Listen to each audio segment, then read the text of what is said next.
shoe fan going, and yeah, there we go. She's in there, she's primed up. Well, epoxy primed anyway. Whoops. There we go. Get that, let that dry. Throw some seam sealer up on that. Hit it with some high build primer. And block it with some 320, and we'll be ready for some color in here. So there you go. Big job there. Big ass job done. It wasn't easy to do. Put a 1965 rear package tray and under window piece in a 64. We made it fit. She's looking pretty good in there. That primer's nice and shiny, and the back half of the car's looking good. Got the roof all primed. Got the surround window primed there, and she's looking good, man. We'll get this seam seal. We'll do a seam seal video. So we're gonna have a couple videos up on the paint stop here in a row, which is good because I haven't been putting shit up there. So hopefully this will help that out, and we'll get some seam sealer going on this tomorrow. All our seams and across the edge here, and be looking factory. So pretty excited to get that piece in and done. That's the big hurdle right there. The rest of it's just basically priming this, you know, sanding it all down. We're gonna hit it with some 320 on a DA on the inside. Block the whole car with some 180 at this point, and 2K prime it. And I'm hoping to get the body back off next week sometime, or within the next couple weeks, and get this done, man. I want to get this car painted and get it out of here. There's no reason it can't get finished now. That was the big hurdle. So some of you guys that are new to the channel, if you go over to the BW Darren channel, you can see this car in pieces. I was watching some of the old videos, you know. I don't know if you're supposed to do that, but it doesn't really matter to me anymore. So done a lot of stuff to this car, man. This is just a carcass. We put a whole front clip on this. New apron, new whole front clip, new inner quarters, outer quarters, under the dash, the firewall's new. So this has been a big job, and it's coming to an end. Welded some metal in this hood over there. We're gonna have to do a little more body work to that too. It needs to be shaped up a little bit, but it's a car again, man. That's a big accomplishment. Some of you guys have been with it all the way, and hell yeah. So there you go. One back piece installed, primed, looking good. So there we go. So thanks for riding along, and all that stuff. It's freaking hot today. This is the second shirt, third shirt, I don't know. But yeah, it's steaming hot. So what are we? 95 degrees with the fan on. So it goes up to about 100 in here with the fan off. So anyway, that's where we're at with that, and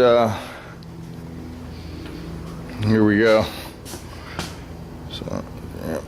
And I had somebody wanting to know why I was selling all my stuff. The race car's got to go, guys, because I can't drive it anymore. You know, I really can't find anybody that wants to race it, and you know that would entail some money. You know, they have to buy gas and tires and stuff like that. I'd love to find somebody that had the budget to race that car, you know, and I'd crew chief for them. You know, I can't really drive because as the doctor told my wife, you know, if I took one punch I could be paralyzed for the rest of my life, and I'm sure if I hit the guardrail at 130 miles an hour it just wouldn't be too good, you know. So so yeah, it's not a chance that I can keep taking, you know, just to have a good time. So it's not a financial issue, you know, it's something that just has to go away, and that's why I was thinking, you know, if I could sell the car complete, you know, I know it's a little expensive for a lot of people, but if you started adding all the parts up, you'd be surprised how much this shit costs. But you know, I should do a trade for a street car for just a body too, you know, if somebody was looking for a badass race car.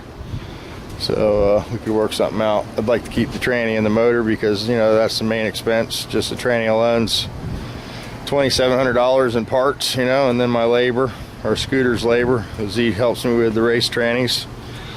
And by the time you buy the tranny case and have the gussets welded on it, and you know, all new bearings and new first gear and second and third and fourth, and have them welded, and the aluminum spool and 3-bolt in the case, and the steel side plates, and steel shift forks, and oh man, there's a lot of stuff in there. And the motor, you know, that's all old stuff. You can't really buy quality like that anymore. You can, they say you can, but the parts just aren't manufactured to the same quality as they used to be, I don't think. So anyway, you know, the motor and tranny, I could keep that and cut the car loose and make it more affordable for somebody, or trade a street car for it, you know. So that's the deal there. But and I still have the bus and stuff like that, you know. I just got to get into less impact, lower impact stuff, less chances. So that's where we're at. I need to go cool off for a little bit, and then we'll come out here and work on the Porter project, bolt the tranny up, find the starter. I got a starter over here I dug up yesterday.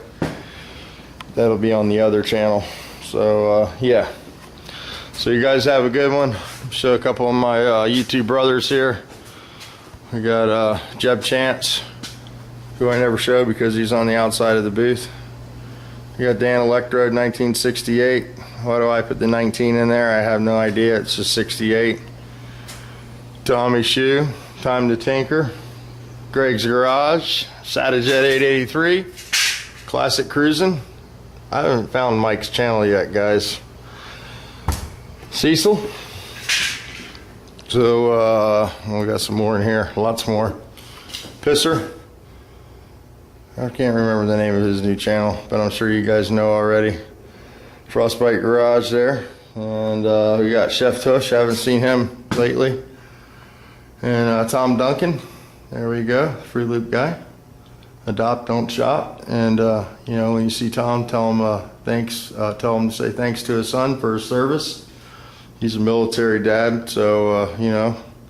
Backyard Hot Rods, Built Not Bought. Razdi Fermetta, Old Dude.